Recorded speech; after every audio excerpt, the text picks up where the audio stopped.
Hello and welcome to InvestorToday.ca. I'm your host, Dave Glover. InvestorToday.ca is brought to you by RBL Communications.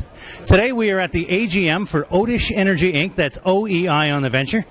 And great news for those who are participating in Otish. Otish has changed its name as of today's board meeting to Arrowhead Gold.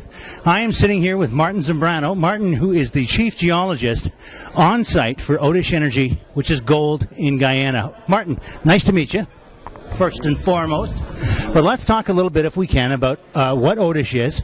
And maybe we can talk a little bit about how you got involved with Otish. Okay, well, Otish is a company, a junior company exploring in Guyana. It's recently started working a program in February of this year. Actually, I took control of the project.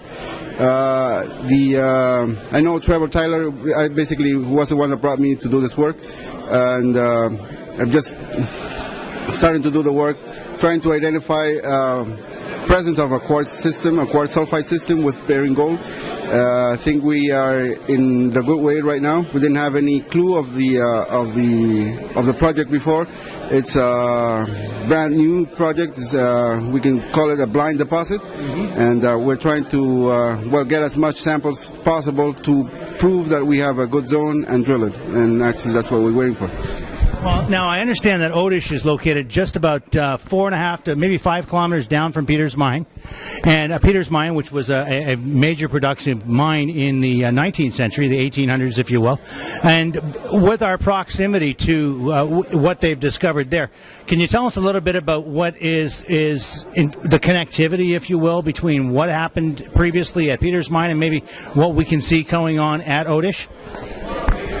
Okay, actually the geology is very complicated in the area. It's basically covered by soils, and actually you have a hard time to get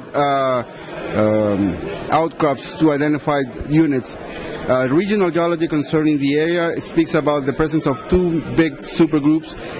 One is the batholithic group, very old rock, the Proterozoic, and the other one is the greenstone belt, which is actually where most of the gold companies in Guyana are extracting gold. Peter's Mine is, as you say, 4.5 kilometers away from us, north of us, sorry. They found two big structures there, two big quartz vein structures.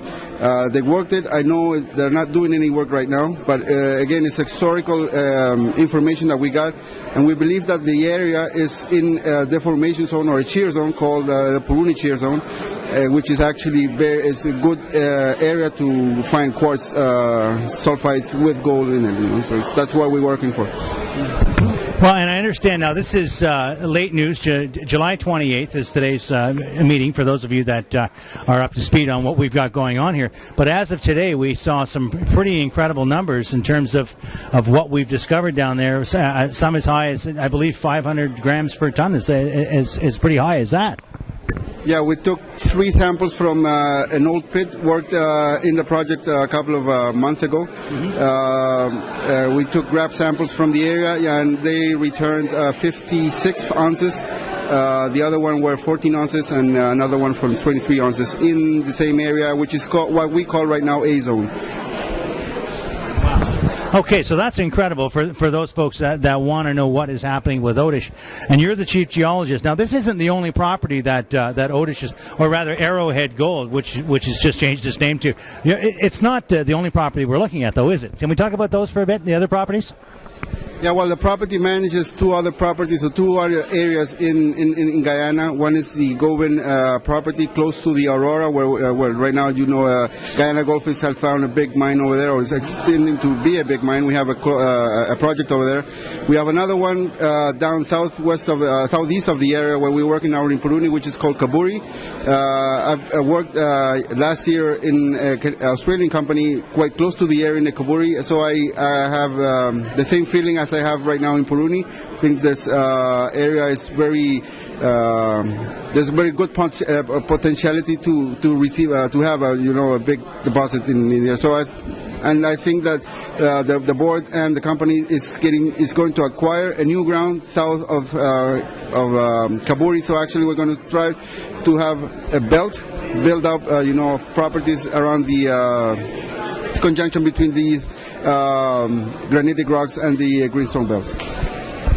So can you give our viewers just an idea of what we can look forward to just in the not so distant future? We're not necessarily talking about in 2012 or what have you, but what we've got going on, say, between now and the end of this year. Well, we're going to start making a drilling program quite soon. It's going to be a month or 2 months. Actually, we need to establish all our logistic and how we're going to take our machinery over there. Basically, all our movement is done by river, and it's quite difficult to move heavy machines, and we need to find out how we're going to do it. I think that the company is going to hit something good. I'm crossing fingers to do that, and I suppose that before the end of the year we might giving the market, some good news. Well, for those of you that are already participating in Otish, well, Arrowhead Gold, I wish you good luck, and I wish Martin Zambrano good luck in the future for not only the Purani project, but the other projects as well. I'm Dave Glover for InvestorToday.ca, brought to you on behalf of RBL Communications. Thank you for watching.